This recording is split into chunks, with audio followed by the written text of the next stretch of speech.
Bueno, continuamos con la segunda parte de la presentación. Hablemos de la muerte.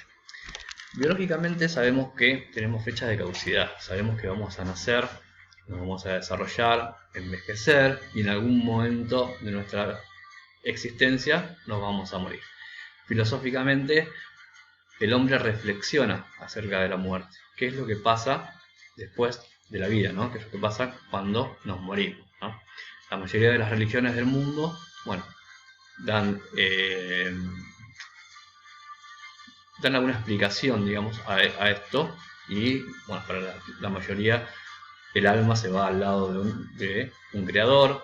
Para otras religiones el alma se transforma, eh, y demás. Bien, los griegos tenían también su mito sobre la muerte, ¿sí? Y ellos veían a la muerte como un viaje, el viaje al inframundo, ¿sí? ¿Qué pasaba cuando un alma moría? ¿Sí? Voy a hablar en primera persona, les voy a comentar, siendo un ciudadano griego, qué es lo que pasaba si yo me muero, ¿sí? Bueno, primero, me muero. Entonces, eh, mi alma era llevada hasta cerca de un río, hasta la orilla de un río, por Hermes. ¿Quién es Hermes? Hermes era el mensajero de los dioses, ¿sí? Y encargado de transportar las almas hasta la orilla del río, en este caso el río Estigia. En la orilla del río se encontraba Caronte. Caronte es el barquero. El barquero era el encargado de transportar el alma por el río hacia el Averno, hacia el inframundo. Pero el barquero cobraba, ¿sí? Cobraba una moneda, un óvulo, ¿sí? Que los griegos, cuando una persona moría, ponían las monedas en los ojos o se lo ponían abajo de la lengua. Fueron que me daban en una pila, ¿no? Pero simbólicamente simbolizaba que esa moneda era para Caronte, para que transportara el alma al inframundo, ¿sí? Después íbamos con Caronte por el río, los más tranquilos, y nos encontramos en la puerta, ¿sí?, del Averno con el cancerbero. El cancerbero tiene la función de no dejar salir a ningún alma del inframundo. Por eso, como el perro me mira y se da cuenta que estoy muerto, no hay ningún problema, podés entrar. El problema es que nadie podía salir del inframundo, ¿sí? Y cuando llegábamos al inframundo era el alma sometido a juicio. Era sometido a juicio por los reyes Minos y Radamantis, antiguos reyes de Creta, y Eaco, antiguo rey de Eginia. Y ellos, después del juicio, bueno, designaban, digamos, las almas a qué lugar del inframundo ibas a ir.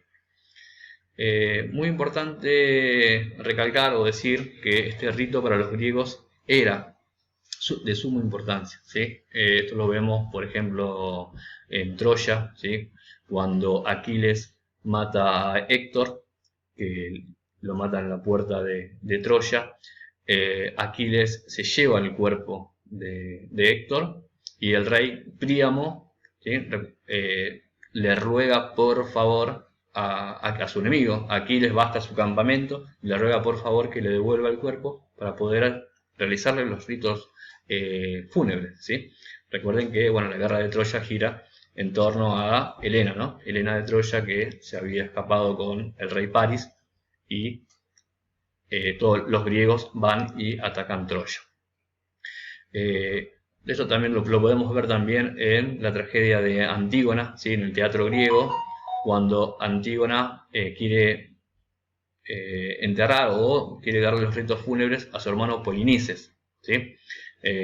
Antígona tenía dos hermanos, Eteocles y Polinices. Ambos se pelean, uno defendiendo Tebas, otro atacando Tebas, en la tragedia de Antígona, y Polinices queda fuera, digamos, de Tebas. Y Creonte, que era el rey en ese momento, prohíbe hacerle los ritos fúnebres al cuerpo de Polinices. Antígona desobedece las órdenes de Creonte, que era su tío. Este le va a dar un castigo ejemplar. En la tragedia de Antígona, Antígona muere enterrada en una pila de piedra, ¿sí?, por desobedecer las órdenes de Creonte, que era no enterrar o no realizarle los ritos fúnebres al cuerpo de Polinices. O sea que para los griegos era de suma importancia los ritos fúnebres. Recordemos también qué pasaba, digamos, si la persona no tenía la moneda, ¿no? Porque el barquero cobraba, pero si una persona muere y no tiene la moneda, ¿qué pasaba? Bueno, las almas quedaban divagando, según la creencia de los griegos, y cada tanto se hacían unas fiestas donde se mataban a animales, cerca de los ríos se mataban animales, y estas fiestas eran para invocar o para ofrecer, para que las almas puedan ingresar al inframundo. Bueno, una vez llegados al inframundo éramos sometidos a juicio, y en el juicio, ¿qué pasaba? Podías ir a 3 lugares dentro del Averno. Los 3 lugares posibles eran los campos elíseos, los campos afódelos o el Tártaro. Los campos elíseos eran una especie de paraíso donde se trataba de un privilegio para unos pocos, solo los reyes podían ir. Dicen que Homero dijo que Menelao había ido al campo elíseo. En los campos asófodos solo podían ir las masas, las almas.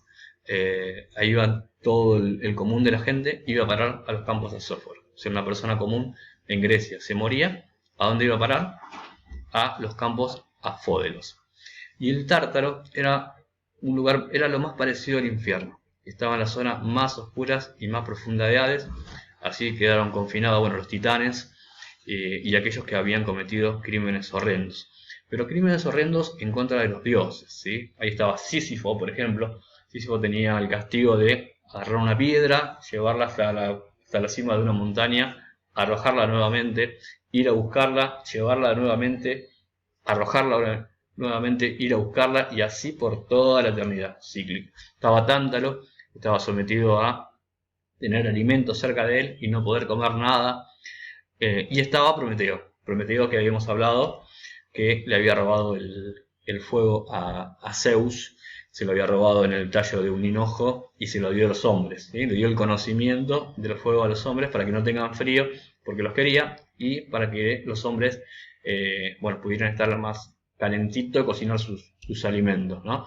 Estaba acá, y el castigo era que un águila le tenía que devorar, ¿sí? El hígado por toda la eternidad. Bien.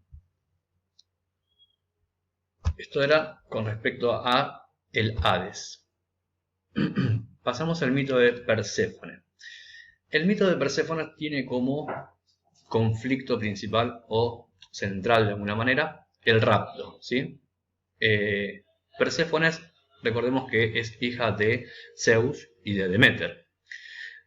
Perséfone estaba jugando con las ninfas muy tranquila, recogiendo flores, dice el mito, cuando de repente se abre la tierra y del medio aparece su tío Hades, la rapta y se la lleva al inframundo. Hades la convierte en su mujer. ¿Qué es lo que hace Hades? Muy astuto. Sabíamos que si alguien come algo en el inframundo, en el Averno, come algo, se queda destinado y no puede salir. Entonces Hades le ofrece a Perséfone unas semillas de granada. Ella come las semillas y queda confinada al inframundo. ¿Qué pasa? Deméter busca a su hija, la empieza a buscar y no la encuentra por ningún lado. ¿Qué pasa con que no aparece Deméter? Que no aparece Perséfone. Entonces la busca hasta que Helios le dice que está confinada en Hades. Deméter va muy enojada a buscar a Perséfone y tenemos un conflicto acá entre Deméter y Hades, que obviamente no quiere devolver a su mujer. Entonces tiene que interceder Zeus, ¿sí? Zeus impone entonces que va a pasar un tiempo, o va a pasar 6 meses con su esposo, Hades, en el inframundo, y va a pasar 6 meses con su madre. Entonces el trato queda de este modo. Cuando Perséfone va y está con Hades, Deméter, que es la diosa de la agricultura, de las cosechas, las flores están tristes, ¿sí? No hay producción. Ahí nos encontramos entonces con los meses de otoño e invierno. cuando Perséfones vuelve con Demeter, al lado de su madre, renace la alegría, las flores están contentas. Nos encontramos con los meses o las estaciones de primavera-verano. Con este mito, los griegos explicaron el ciclo de las estaciones, ¿sí? Cuando estaba 6 meses y 6 meses.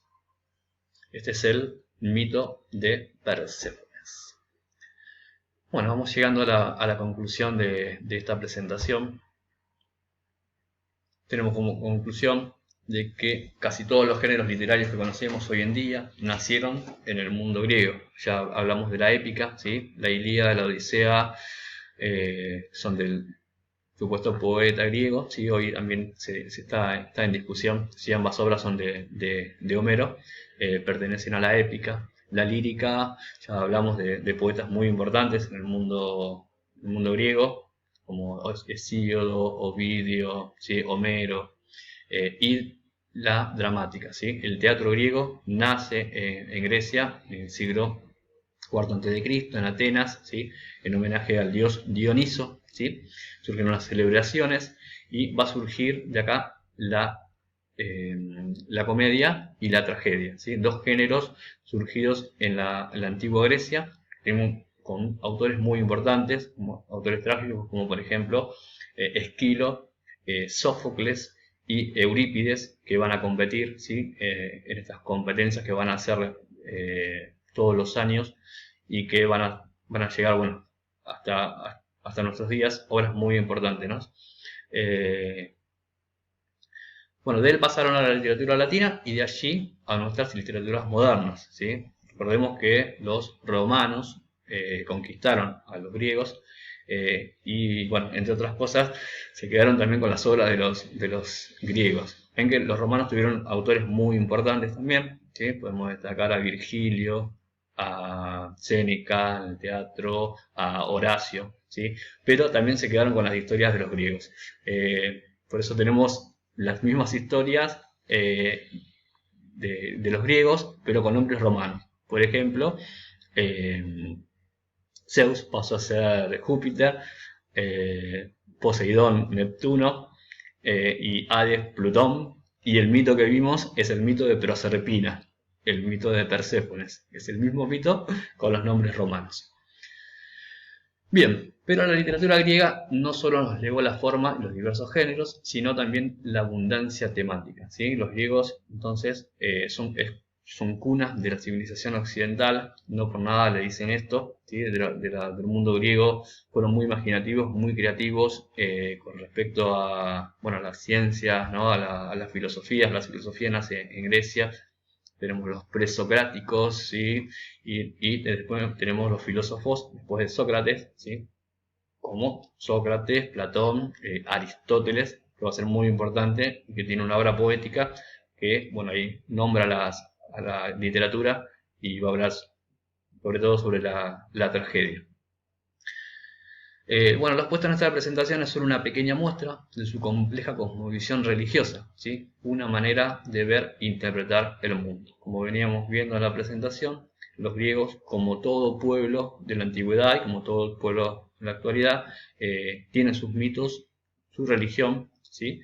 Y sus creencias hacia, bueno, en este caso los mitos que eran de carácter sagrado porque ellos creían en sus dioses, ¿sí? Y creían en sus historias. Bueno, espero que esta presentación les haya servido, les haya gustado. Van a tener el material teórico para trabajar estos temas que venimos hablando y resolver, bueno, las consignas planteadas para el área. Muchas gracias por escucharme y nos estamos viendo en la próxima presentación. Hasta luego. Chao.